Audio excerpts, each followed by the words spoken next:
मित्रांनो, डायरेक्ट आकाशातनं पडणारं हे पावसाचं पाणी किती पॉवरफुल असेल विचार करा.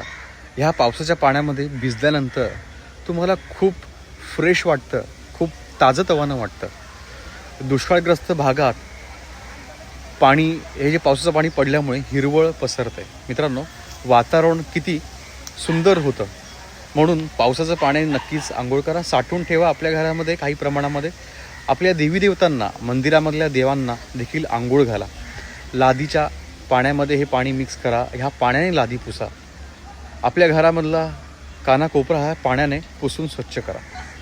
मित्रांनो, खूप पॉझिटिव्ह असे गुणधर्म ह्या पावसाच्या पाण्यामध्ये असतात. म्हणून पावसाचं पाणी जर का तुम्ही आपल्या घरामध्ये अशा प्रकारे वापराल तर खूप पॉझिटिव्हिटी तुमच्यामध्ये येईल.